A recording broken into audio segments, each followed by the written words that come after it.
দেশে এখন যেরকম করে যত তাড়াতাড়ি তথ্য প্রবাহ যায়, এইখানকার কথা একেবারে বাংলাদেশের সুদূর প্রান্ত পর্যন্ত যেতে পারে।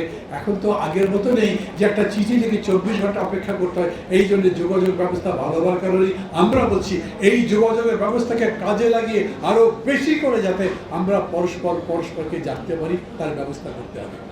আমি ডক্টর মোহাম্মদ ইউনূসকে একটা কারণে ধন্যবাদ দিই। অনেকে অনেক কথা বলবে, কিন্তু এই কথা আমি বলবো, ডক্টর ইউনূস একজন শিক্ষিত লোক। ডক্টর ইউনূস আর যাই করেন, কেউ কেউ হয়তো মনে করেন, কিন্তু আমি মনে করি ডক্টর ইউনূস নতুন আর একটা পার্টি বাড়াচ্ছেন না, তার ছাত্ররা বাড়াচ্ছে, মানে আমাদেরই ছাত্ররা, আমাদের ছোটরা বাড়াচ্ছে। ডক্টর ইউনূস তাদের প্রতি একটু দুর্বলও থাকতে পারেন, কিন্তু 5টা বাস দিলেই যদি মনে করেন যে সমস্ত সুবিধা তাদেরকে দেওয়া হচ্ছে আর কাউকে দেওয়া হচ্ছে, এরা তা নয়। আপনি বরঞ্চ বলেন এই রকম সুবিধাও দিতে পারবেন না, সরকারের কোনো সুবিধা নিয়ে কেউ দল করতে পারবে না। বলে কোনো আর্থিক সুবিধা নিয়ে, দুর্নীতি নিয়ে যারা দল করবে তাদের দল আমরা গ্রহণ করব না, এখনই বলে দেন। ওই রকম দল করলে আমরা তার পক্ষে থাকবো না, করতে পারে না। আমি বলছি ওই রকম করে করা সম্ভব, এখন থেকে এই লড়াইটা করা, যাতে নিজেরা নিজেদের মত দিতে পারেন। সবাই যখন বুঝবে যারা এইটা পছন্দ করছি, এইটা করছি না, তখন তার ভিত্তিতে একটা জনমত গড়ে উঠবে এবং সেই ভিত্তিতে দেশের আইন কানুন তৈরি করা সম্ভব।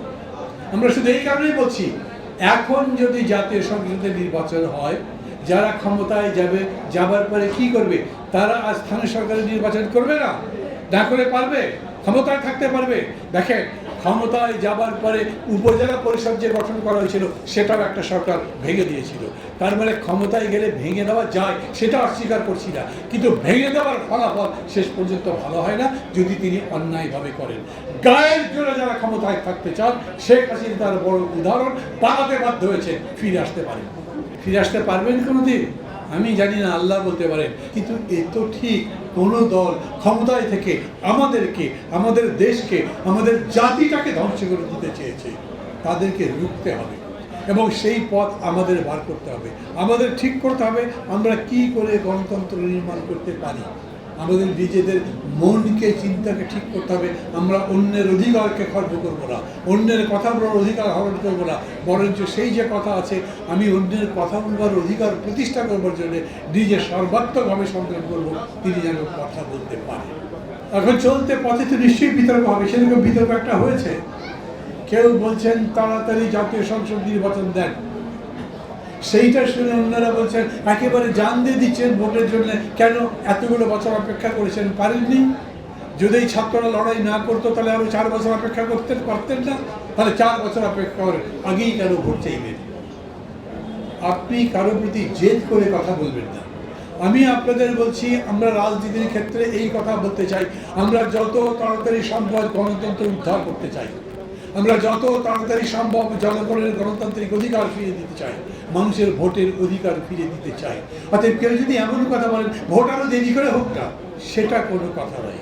এরকম যদি হয় যে এই সময় ভোট করবার চাইতে আমাদের আরো বড় কোনো কাজ আছে, আপনি সেটার কথা বলতে পারেন। আপনি যদি বলেন যে আমি ভোট চাই কিন্তু ওটা নয়, এই ভোট চাই, তখন আমি বিবেচনা করব এই ভোট আমার জন্য কোনো কাজে লাগে, কোনো উপকারে দেয় কি না।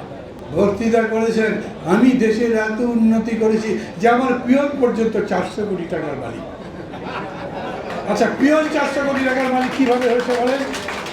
পিয়ন 400 কোটি টাকার মালিক হয়েছে চুরি করে, লুট করে, তাই তো? আর তার প্রধানমন্ত্রী শেখ হাসিনা তাকে সেই চুরি করতে, লুট করতে দিয়েছে। তো যিনি তার পিয়নকে চুরির টাকা 400 কোটি টাকা দিয়ে দেন, তাকে আবার প্রধানমন্ত্রী বানাবে এই দেশের লোক? আমার মনে হয় যারা বুঝেছে যে ওরা চোর, ওদের কোনো সম্ভাবনা নাই।